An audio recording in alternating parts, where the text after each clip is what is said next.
এখনই সময় সফলতার। এক টুকরো জমি থাকলেই চাষ করা যায় লতিরাজ কচু।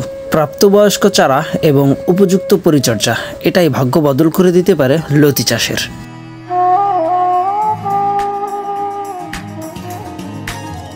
দেশ ও দেশের বাইরে থেকে যে বা যারা আমাদের আজকের ভিডিওটি দেখছেন সকলকে জানাই আন্তরিক শুভেচ্ছা ও অভিনন্দন। প্রিয় দর্শক, প্রথমেই দেখতে পাচ্ছেন আমরা সরাসরি আজকে লতিরাজ কচুর খেতে, যেটা যশোর জেলার অত্যন্ত সুনামধন্য একটা কচুর জাত।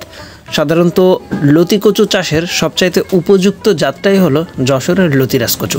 আপনি চাইলেই কিন্তু সংগ্রহ করতে পারেন এবং যে কোনো ধরনের পতিত ফেলে রাখা জমিতেই এই লতিরাজ কচুটা চাষ করতে পারেন। প্রত্যেকটা গাছ থেকেই 8টা থেকে 10টা লতি একসাথে পাওয়া সম্ভব যদি আপনি গাছগুলোকে সঠিকভাবে পরিচর্যা করতে পারেন।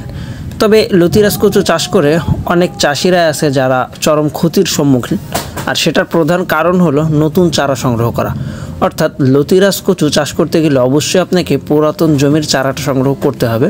এই যে দেখতে পাচ্ছেন, এই জমিটা থেকে প্রতি সপ্তাহে লতি কাটা হয়। আর আজকে লতি কাটা শেষ হবার পরে আপনাদেরকে দেখানোর জন্য নিয়ে আসছি, যেহেতু জমিটা পুরাতন আর এই জমিতে যেই চারাগুলো আছে এগুলোই কিন্তু মূলত সংগ্রহের জন্য একেবারে উপযুক্ত।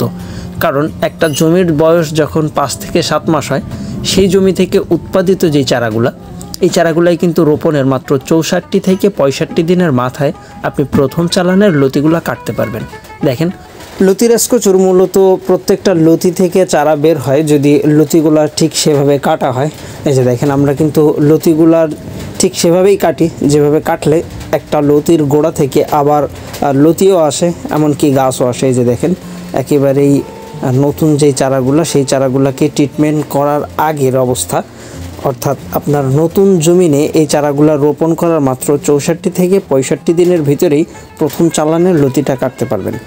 সাধারণত লতিরাজ কচুটা যারা চাষ করে অনেকেরই কিছু কিছু সমস্যার ভিতরে পড়তেছেন।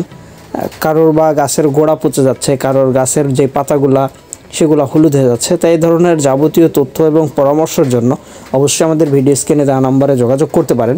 আর এ সকল উন্নত চারাগুলো আমরা সারা বাংলাদেশে সুন্দরবন কুরিয়ারের মাধ্যমে ডেলিভারি করতেছি মাত্র 2 টাকা পিসেই। আপনি যদি আপনার যে কোনো ধরনের পতিত ফেলে রাখা জমিতে চাষ করতে চান তাহলে অবশ্যই যোগাযোগ করতে পারেন আমাদের ভিডিও স্ক্রিনে দেওয়া নাম্বারে। এই যে দেখেন, প্রত্যেকটা গাছের গোড়াতেই মোটামুটি চারা চলে আসছে, আর এই চারাগুলোই আমরা রেখে দিয়েছি। অনেকে আছে যারা বড় সাইজের চারাটা সংগ্রহ করতে চায়। তা লতিরাজ কচুটার প্রধান একটা শর্ত হলো পুরাতন জমির চারাটা ছোট হোক বা বড় হোক, এটাতে কিন্তু আপনি রোপণের মাত্র 64 থেকে 65 দিনের ভিতরেই লতি কাটতে পারবেন। আর গাছের পাতাগুলো অনেকেরই রং নষ্ট হয়ে যায় বা পাতার যে ভিটামিনটা সেটা কম থাকে, তার জন্য অবশ্যই ভাটিমেগ নামের যে ওষুধটা সেটা আপনি স্প্রে করতে পারেন। আর এর পাশাপাশি যাবতীয় যে কোনো ধরনের সার, কীটনাশক, এমনকি গোড়া পচার জন্য গোড়াতে কাদা লেপে দিতে পারেন। যাবতীয় তথ্য বা পরামর্শের জন্য অবশ্যই আমাদের ভিডিও স্ক্রিনে দেওয়া নম্বরে যোগাযোগ করবেন। আমরা প্রতিনিয়ত প্রত্যেকটা চাষির পাশে থাকার চেষ্টা করি। আর প্রতিনিয়ত এই সকল চারাগুলা আমরা ডেলিভারি করতেছি, যেটা সুন্দরবন কুরিয়ারের মাধ্যমে। আপনি যদি চারাটা সংগ্রহ করতে চান অবশ্যই আমাদের সাথে যোগাযোগ করতে পারেন। এই যে দেখেন, একেবারেই প্রত্যেকটা গাছও আমাদের যেমন সুস্থ সবল আছে, ঠিক আমাদের চারাগুলো আমরা ঠিক সেভাবেই রাখার চেষ্টা করি এবং একেবারে সুস্থ সবল চারাগুলাই প্রত্যেকটা চাষির হাত পর্যন্ত পৌঁছানোর জন্য চেষ্টা করি। যে দেখতে পাচ্ছেন, আমাদের প্রত্যেকটা গাছই কিন্তু এখনও পর্যন্ত একেবারেই তরুতাজা।